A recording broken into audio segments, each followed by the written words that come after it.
नमस्कार बच्चों, हम पढ़ रहे थे सिलिकॉन्स।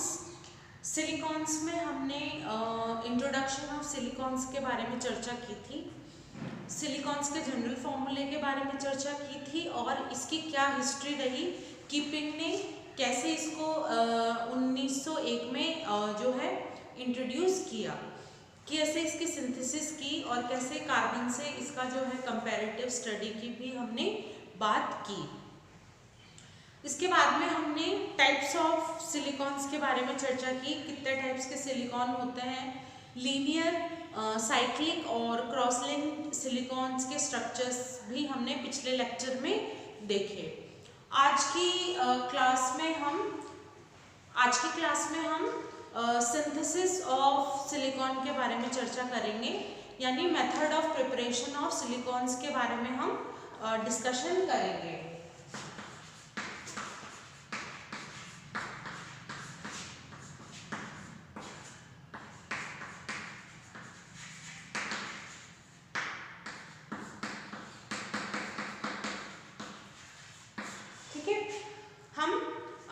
सिलिकॉन्स के मेथड्स के बारे में प्रिपरेशन के मेथड्स के बारे में चर्चा कर रहे हैं। तो ये 3 स्टेप्स होते हैं इसके सिंथेसिस के। First step, second step and third step. 3 method जो है इंपॉर्टेंट है इसकी सिंथेसिस में। फर्स्ट स्टेप जो होता है वो होता है सिंथेसिस ऑफ क्लोरो सिलेन्स। जो फर्स्ट स्टेप होता है सिलिकॉन्स के सिंथेसिस का वो होता है क्लोरोसिलेन्स, क्योंकि हमने जब इससे पहले की लेक्चर में बात की थी तो हमने वहां पर डिस्कशन किया था कि जैसे डाइएल्काइल डाइक्लोरोमीथेन का जब हमने हाइड्रोलाइसिस कराया था तो उससे हमें मिला था कीटोन। हमने ये स्टडी की थी। इसी को कंपैरेटिव करके हमने डाइएल्काइल सिलिकॉन डाइक्लोरोसिलिकॉन जब हमने लिया था तो उससे हमने डाई अल्कोहल्स प्राप्त किए थे।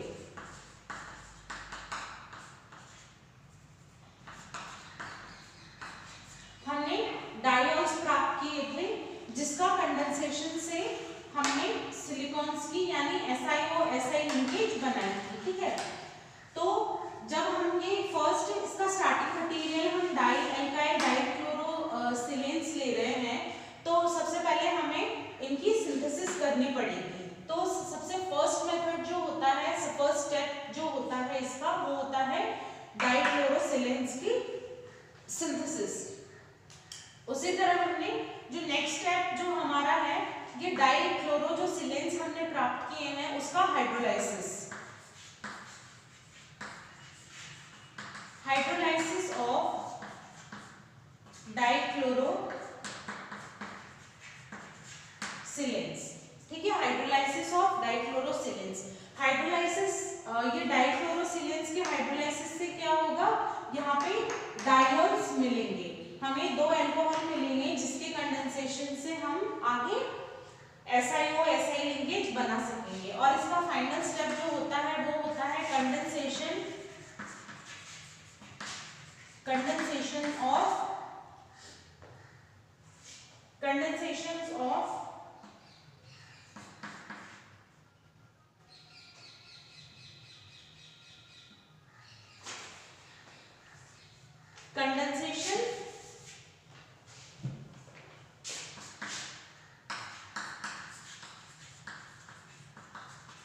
Condensation polymerisation. ठीक है, यानी जो हमने डाइक्लोरोसिलेन्स बनाए हैं उसको कंडेंसेशन कैसे करेंगे और इस कंडेंसेशन से इसका पॉलीमराइजेशन कैसे होगा। तो जो मेथड ऑफ प्रिपरेशन है हमारे सिलिकॉन्स के उसके हमने 3 बेसिक पॉइंट्स समराइज किए हैं।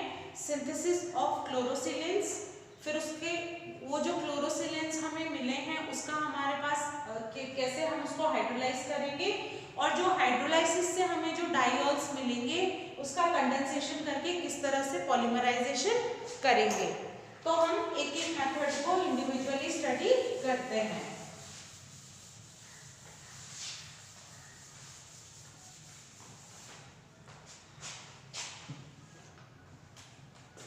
फर्स्ट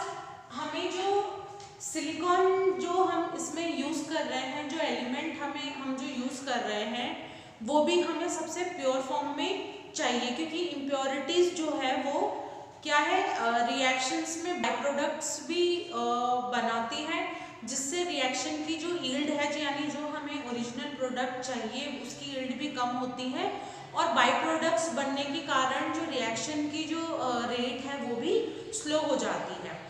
तो हम जो भी एलिमेंट या जो भी प्रोडक्ट यूज कर रहे हैं वो हमें प्योर फॉर्म में यूज करना है, इसलिए हम सिलिकॉन को भी फर्स्ट स्टेप में प्योर फॉर्म में सिंथेसाइज करेंगे। कैसे सिंथेसाइज करेंगे, इसके लिए हमें चाहिए SiO2 प्लस 2 कार्बन,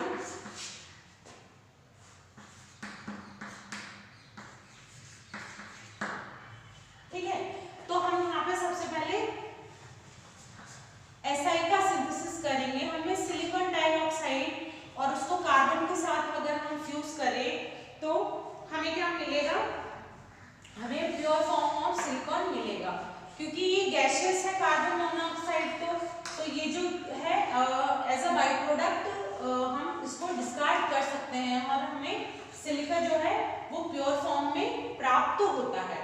अब इस सिलिकॉन को हम आगे जो हमारी रिएक्शन स्टेप्स है उसमें यूज कर सकते हैं। तो फर्स्ट स्टेप जो हमारा है वो है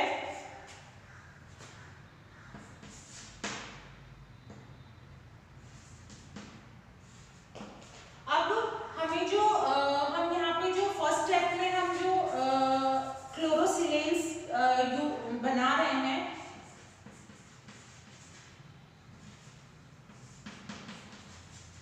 क्लोरोसिलेंस किस किस तरह के हो सकते हैं ये मैं आपको बता देती हूँ, जैसे R2SiCl2 या फिर RSiCl3 या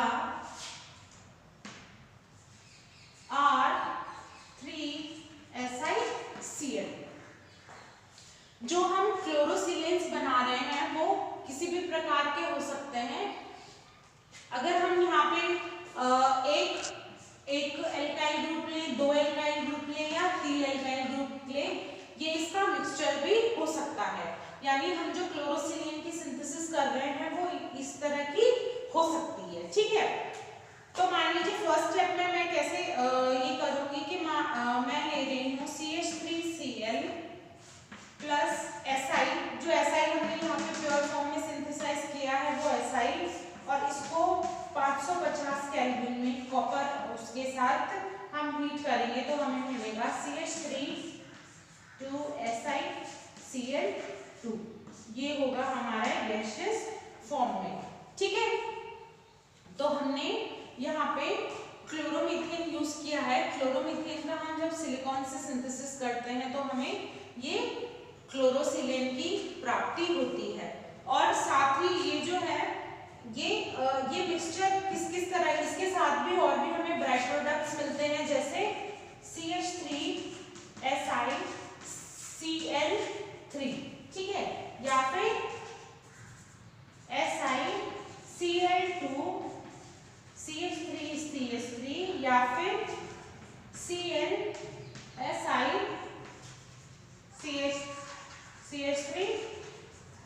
CH3 ठीक है।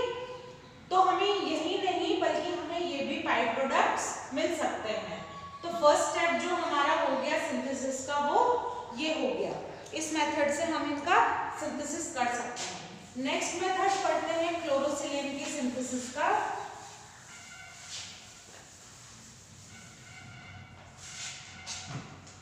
ग्रिग्नार्ड रिएजेंट से, ग्रिग्नार्ड रिएजेंट से कैसे हम क्लोरोसिलेन की सिंथेसिस करेंगे। हम ले रहे हैं ग्रिग्नार्ड रिएजेंट यानी RMgxCl, ठीक है, प्लस SiCl4, ये हमें क्या देगा R2SiCl2 प्लस MgCl2, ठीक है। तो हमने RMgx से हमें टेट्रा क्लोरोसिलेन के साथ जब हम इसकी रिएक्शन करवाएंगे तो हमें एक क्लोरोसिलेन प्राप्त होगा। इसके अलावा नेक्स्ट मेथड क्या है सिंथेसिस का,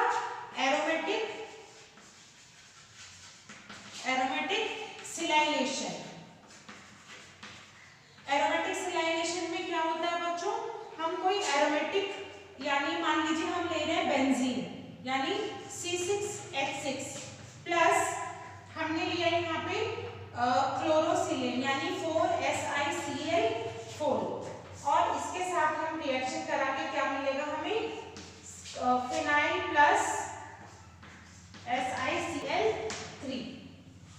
तो इसका माइनस HCl यानी यहाँ पे एक HCl निकल जाएगा और हमें तीन जो HCl है, तीन Cl है वो यहाँ पे अटैच हो जाएंगे। इसके लिए हम फ्रिडेल क्राफ्ट जो है लुईस एसिड यूज करते हैं यानी AlCl3 का हम इसमें जो है एक्टिवेट कैटलिस्ट की तरह हम इसको यूज करेंगे। इसके बाद एक और मेथड है जिससे हम क्लोरोसिलेन की सिंथेसिस कर सकते हैं।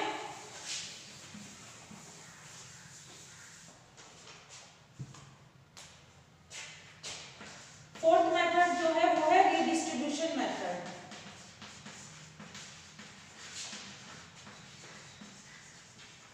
यानी अगर हम मिक्सचर ले रहे हैं क्लोरोसिलेन का, जैसे हमने ले लिया Me3SiCl प्लस MeSiCl3, तो यहाँ पे मिक्सचर है दो का, तो ये मिथाइल और जो हैलाइड ग्रुप्स है वो आपस में रीडिस्ट्रीब्यूट हो जाएंगे। कैसे होंगे? 2 यूनिट्स ऑफ Me2SiCl2, क्योंकि हमारे पास टोटल 4 क्लोरीन थे और 4 एल्काइल ग्रुप थे, तो दो दो के यूनिट्स में ये रिडिस्ट्रीब्यूट हो जाएंगे। तो ये 4 मेथड हमने पढ़े क्लोरोसिलेन की सिंथेसिस का। अब ये जो क्लोरोसिलेन मिले हैं हमें, उनका हम करवा रहे हैं हाइड्रोलाइसिस। सेकंड मेथड है हमारा हाइड्रोलाइसिस ऑफ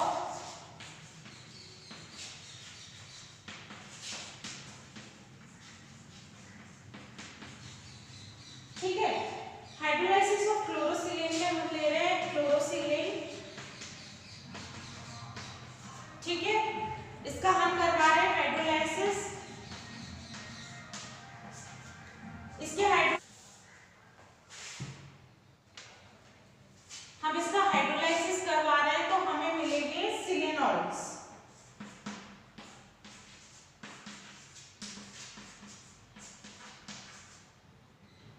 हमें मिलेगा सिलेनॉल्स।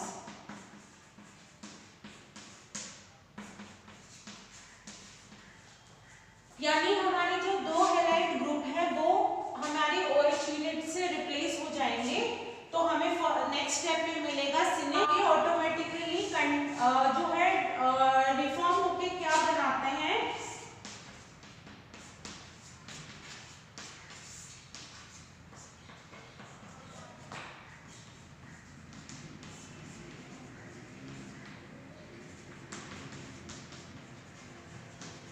ये जो हमारे सिलेनॉल्स हमें मिले हैं वो अपने आप स्वतः ही सिलोक्सेन्स में कन्वर्ट हो जाते हैं। ठीक है, सिलोक्सेन्स में कन्वर्ट हो जाते हैं।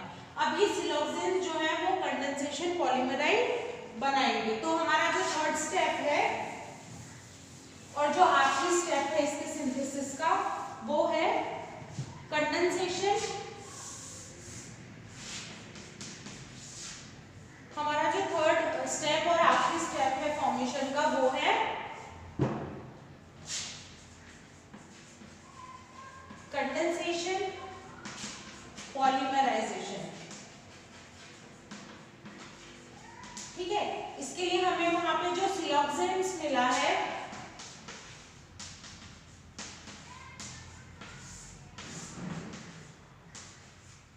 ठीक है, सिलोक्सेन्स की जब हम 2 यूनिट लेते हैं यानी M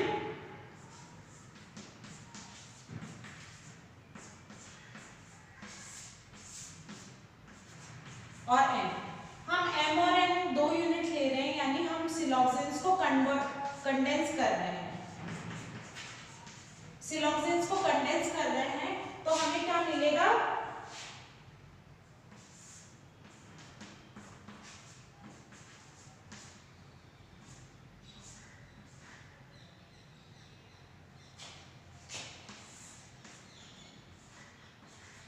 ठीक है। तो हमें जो नेक्स्ट यूनिट मिलेगी वो हमारी रहेगी सिलिकॉन।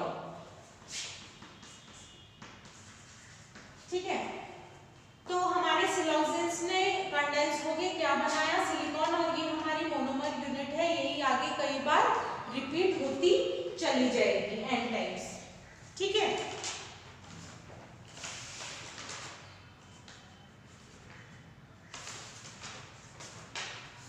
तो आज की क्लास में हमने method of preparation of silicones के बारे में चर्चा की। आगे की आने वाली क्लास में हम कुछ और प्रॉपर्टीज, यूजेस और एडवांटेजेस ऑफ सिलिकॉन के बारे में डिस्कशन जारी रखेंगे। Thank you.